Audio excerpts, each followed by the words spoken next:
After Taiwan's election, China's response has been relatively mute. They've only offered protests to certain countries congratulatory messages. So, what gives? Is Taiwan in danger? Let's talk about it. Welcome to China Insider, I'm David Zhang. The shameless CCP's at it again. They've decided to protest messages of congratulations to Taiwan's newly held election from various different countries, and basically saying that Taiwan is a domestic issue.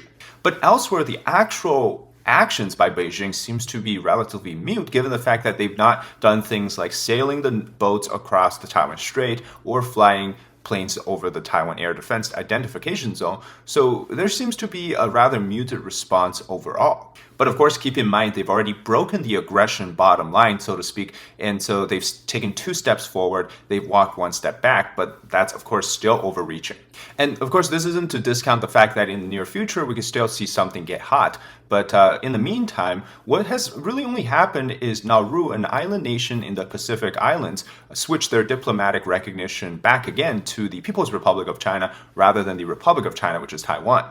If it were up to me, the exchange for the Philippines' support and congratulatory message, I think is much more of a better trade-off. And so we'll talk more about that in the second half of this video.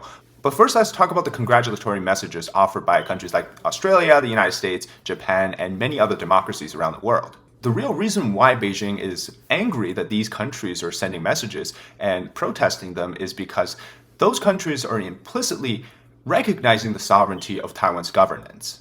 This delegitimizes the CCP's claim that Taiwan is an internal issue. It also delegitimizes the CCP's claim of democracy as a term in general, because Taiwan no longer is bound by so-called internal discussions. They've actually never been bound by them ever since Taiwan started having democratic elections, that whatever Beijing says they have to do, and they've just chosen their own presidents throughout all these time.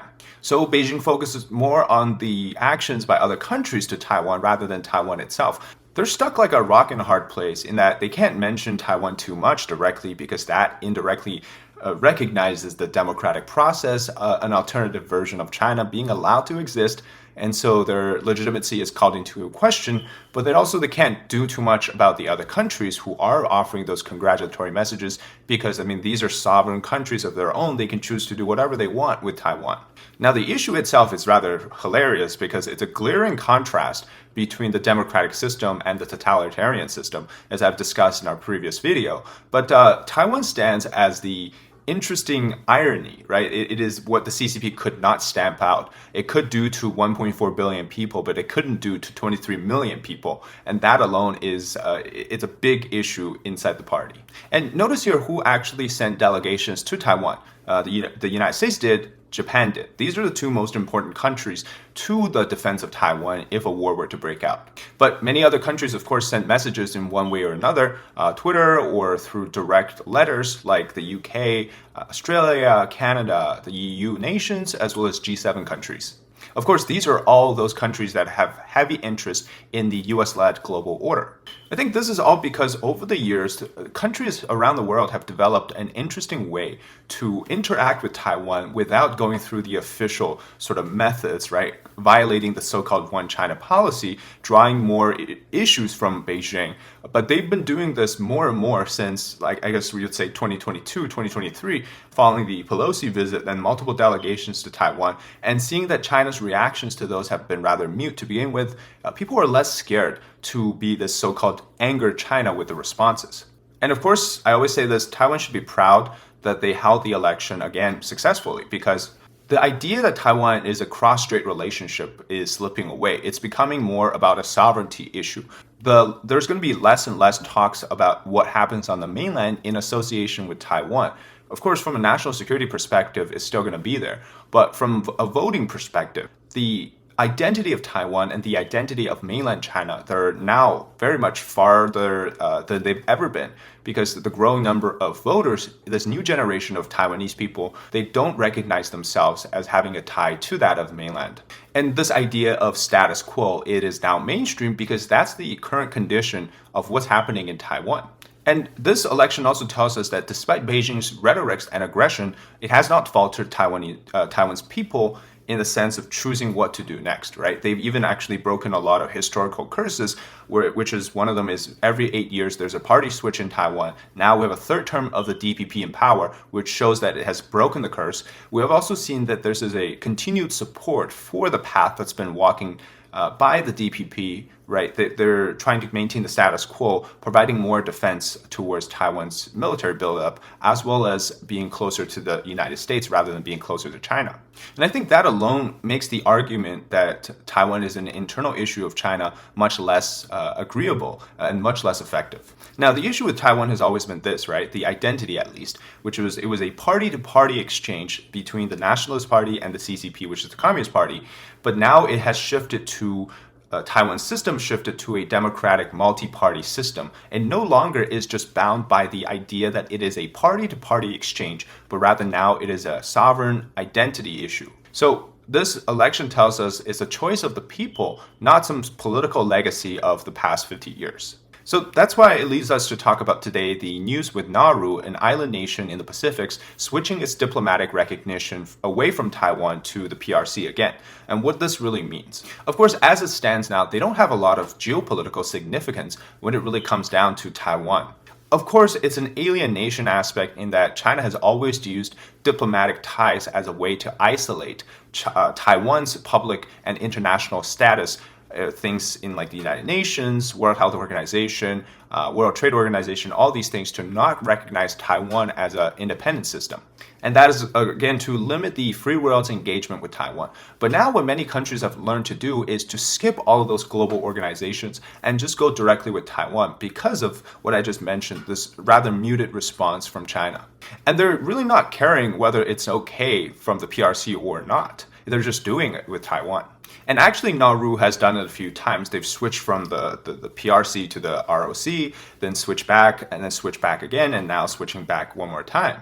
What I think is more important is the stance of the Philippines and the Filipino president, Marcos Jr., in what he did, which is to offer a statement. I'll read it to you here. It says, "We look forward to close collaboration, strengthening mutual interest, fostering peace, and ensuring prosperity for our peoples in the years ahead." And so here's why the Philippines onboarding matters. Because comparing to the place where Nauru is versus where the Philippines is actually the most important geopolitical ally that Taiwan could have. And before we talk about that, there's a reality, right? Which is if there's a war that breaks out in the Taiwan Strait, the countries that are going to participate that can actually offer military power is Japan, the United States, and Taiwan itself, of course. Outside of that, the other countries, they all have to have some sort of a severe and heavily invested interest in Taiwan to want to come and support the island's freedom.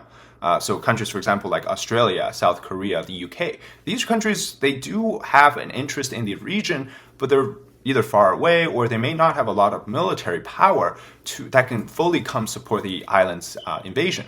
But the Philippines one is unique because they may not be a military power, but they have a geostrategic aspect here. I've done a few videos on the Philippines, but the northern part of the Philippines is where the Bashi Channel is. And here, the Philippines has sovereignty in the southern portion of it. And the Bashi Channel is a key opening to make sure that it's free if China decides to do a blockade around Taiwan. And the Philippines also has military bases for the United States Navy and Air Force to be stationed there to be closer to the response of Taiwan. So all of this make the Filipino government stance on Taiwan that much more crucial than anything Nauru could offer. Again, Nauru is not a strong player in the region right now in this sense. So when Nauru does this, they're not really affecting the overall geopolitical layout.